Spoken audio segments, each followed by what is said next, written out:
या मालिकेच्या आजच्या भागात आपण पाहणार आहोत तेजस, फाल्गुनी, तन्मय, केतकी, मैथिली आणि ईशा, रीमा घरीच असतात आणि त्यावेळी मेघना धावत पळत त्या ठिकाणी येते आणि त्यांना विचारू लागते की तुम्हा सगळ्यांचे फोन कुठे आहेत.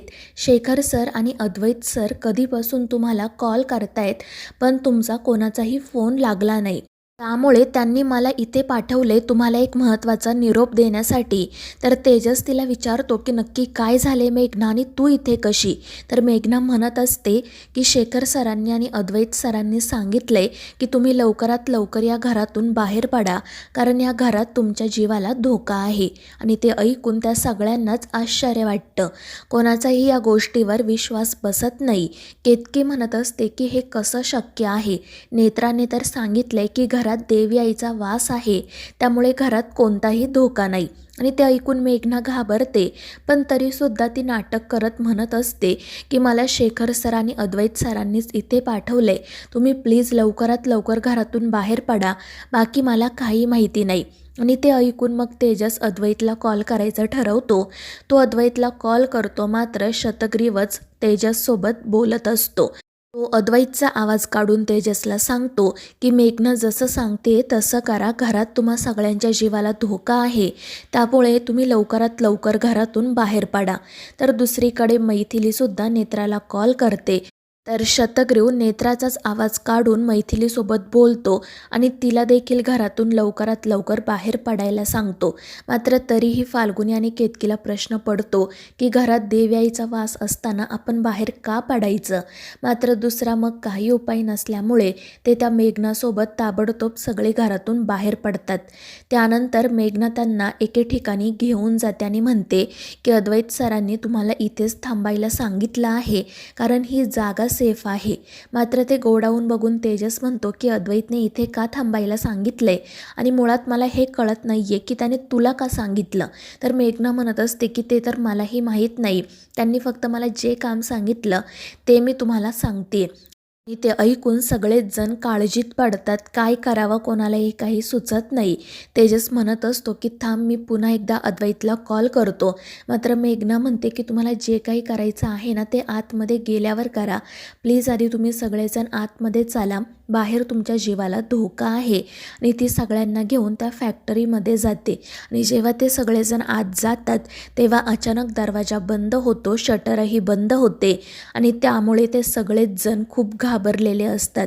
आणि तितक्यात शतग्रीव त्या ठिकाणी येतो आणि त्याला बघून घरातल्यांच्या पायाखालची तर जणू जमीनच सरकते.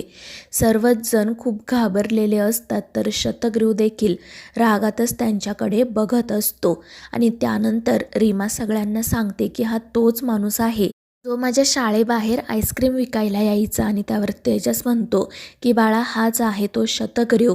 आणि मग त्यानंतर केतकी मोठमोठ्याने रडायला सुरुवात करते. ती फाल्गुनीला म्हणत असते की फाल्गुनी पटकन कुंकू दे. मैथिली ताईंच्या जीवाला धोका आहे. पण फाल्गुनी घाबरून म्हणते की काकूमा माझ्याकडे कुंकू नाहीये. आणि ते ऐकून सर्वजण घाबरतात. कुंकू नेमकं कोणाकडे आहे तेच त्यांना कळत नाही. आणि तितक्यात शतग्रीवच्या पाठीमागून मेघना त्या ठिकाणी येते आणि तिच्याच हातामध्ये देवस्तुती आईचं ते कुंकू असतं. ती हसतच सगळ्यांना विचारते की हे शोधताय का तुम्ही पण हे तर माझ्याकडे आहे. आणि मेघनासुद्धा शतग्रीवला सामील आहे हे बघून घरातल्यांच्या तोंडातून तर शब्दच फुटत नाही. तर सगळ्यांच्या लक्षात आलेलं असतं की शतग्रीवच्या जाळ्यात आपण अडकलो आहोत. तर शतग्रीव आणि ती मेघना हसतच त्यांच्याकडे बघत असतात. दुसरीकडे त्या फॅक्टरीमध्ये नेत्रा, अद्वैत, इंद्राणी, शेखर, केदार हे शतग्रीवची वाट बघत असतात. बराच वेळ वाट बघूनसुद्धा शतग्रीव त्या ठिकाणी येत नाही म्हटल्यावर नेत्राला वेगळाच संशय येतो. तर अद्वैत केदारला विचारत असतो की काका तू चुकून त्या शतग्रीवला काही सांगून तर गेला नाही ना.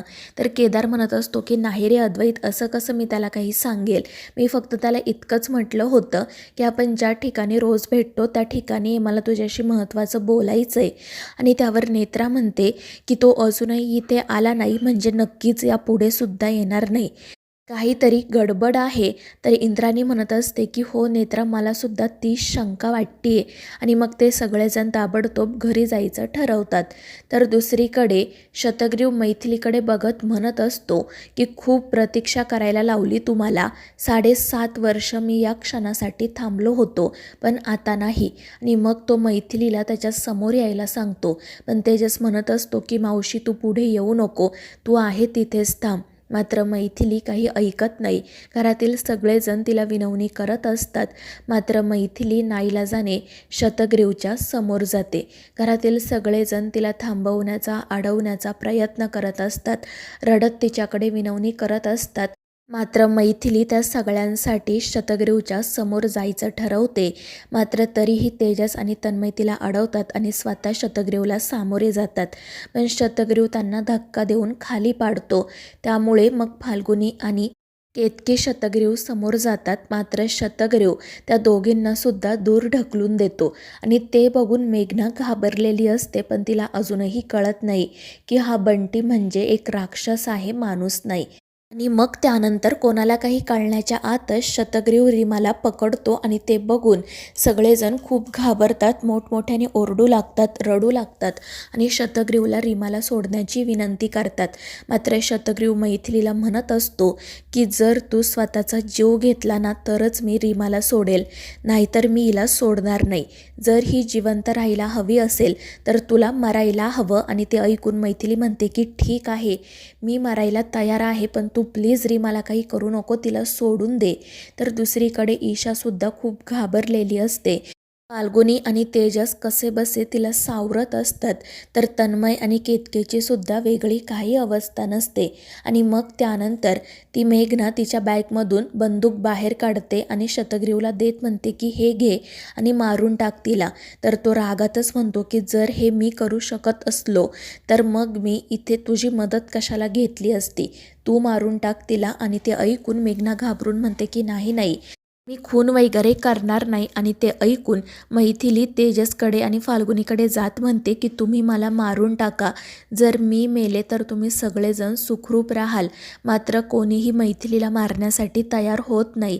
सगळेजण मैथिलीचा जीव वाचावा म्हणूनच प्रयत्न करत असतात.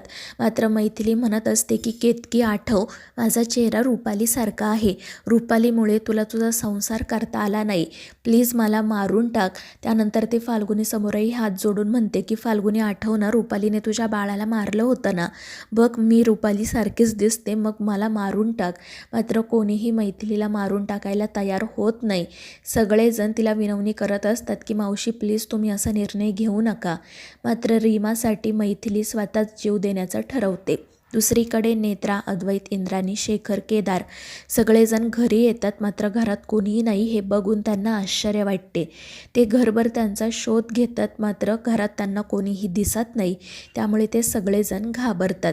तर दुसरीकडे मैथिली शतग्रीवच्या समोर जात म्हणते की तुम्हाला मारून टाक. मात्र सगळेच जण तिला अडवण्याचा प्रयत्न करतात. आणि त्याच वेळी तेजसला नेमका अद्वैतचा कॉल येतो. तेजस रागातच त्याला विचारत असतो की अद्वैत, तू आम्हाला घरातून बाहेर पडायला का सांगितलं. तर अद्वैत म्हणत असतो की तेजस, मी असं काही सांगितलं नाही. तर तेजस त्याला मग घरी घडलेला सगळा प्रकार सांगत मेघनासुद्धा त्यात सामील असल्याचं सांगतो. आणि ते ऐकून सर्वजण घाबरतात. आणि तितक्यात इंद्राणीच्या लक्षात येतं की 7.5 वर्षांपूर्वीसुद्धा असाच प्रकार घडला होता. आपण नेत्रासोबत बोललोच नाही, पण तरीही आपल्याला असं वाटलं होतं की आपलं आणि नेत्राचं बोलणं झालं आहे आणि ते सगळं शतग्रीवनेच घडवून आणलं होतं. आणि मग त्यानंतर अद्वैत तेजसला विचारतो की तुम्ही आता कुठे आहात ते सांगा, आम्ही लवकर तिथे पोहोचतो. आणि मग तेजस त्या फॅक्टरीचा पत्ता अद्वैतला सांगतो. आणि मग ते सगळेजण ताबडतोब तिथे जाण्यासाठी निघतात. तर दुसरीकडे शतग्रीव मैथिलीला म्हणत असतो की तुला मारण्यासाठी कोणीही तयार नाही आहे, त्यामुळे आता फक्त एकच मार्ग उरतो, तो म्हणजे बलिदानाचा. तू आत्महत्या कर म्हणजे मला तुझ्या शरीरात प्रवेश करता येईल. मला तुझ्या या शरीराची गरज आहे, त्यामुळे तुझ्या या शरीराला जास्त काही इजा होणार नाही याची काळजी घे आणि मरून जा.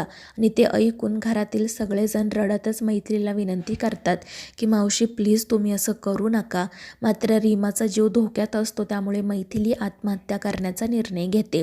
दुसरीकडे हे सगळेजण तेजसने सांगितलेल्या त्या पत्त्यावर जाण्यासाठी निघालेले असतात. मात्र मध्येच त्यांची गाडी बंद पडते. नेत्रा तर खूप घाबरलेली असते, कारण हातात वेळ कमी असतो. आणि मग शेवटी ती इंद्राणी आणि त्या दोघींसोबत अद्वैत, शेखर आणि केदारसुद्धा धावतच त्या फॅक्टरीकडे जाण्यासाठी निघतात. तर दुसरीकडे मैथिली मेघनाकडून ती बंदूक घेते आणि शतग्रीवला म्हणते की मी आत्महत्या केल्यानंतर तू रीमाला सोडायचं आहे, तू तिला काही करायचं नाही आहे. आणि त्यानंतर ती ईशाकडे जाऊन म्हणते की ईशा बाळा, जेव्हा आई तुला भेटेल ना तेव्हा आईला सांग माझा मोबाईल बघायला, कारण यानंतर मी तुम्हाला एका वेगळ्या रूपात दिसणार आहे. तुमच्यासमोर मैथिली आजी असेल, मात्र ती तुमची खरी आजी नसेल.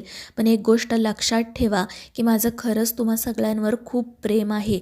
आणि मग त्यानंतर ती बंदूक स्वतःच्या डोक्याला लावत म्हणते की शतग्रीव, मी स्वतःचं बलिदान द्यायला तयार आहे, पण त्याआधी तुला रीमाला सोडायला हवं. तर दुसरीकडे नेत्रा, इंद्राणी, अद्वैत, शेखर, केदार हे सगळेजण रस्त्याने धावत असतात आणि लवकरात लवकर त्या फॅक्टरीपर्यंत कसं पोहोचता येईल याचा प्रयत्न करत असतात. तर इकडे मैथिलीला सगळेजण थांबवण्याचा खूप प्रयत्न करतात, पण शेवटी मैथिली गोळी झाडून घेते. तर मित्रांनो, या मालिकेच्या पुढील भागांच्या अपडेटसाठी आपल्या चॅनेलला सबस्क्राईब करा.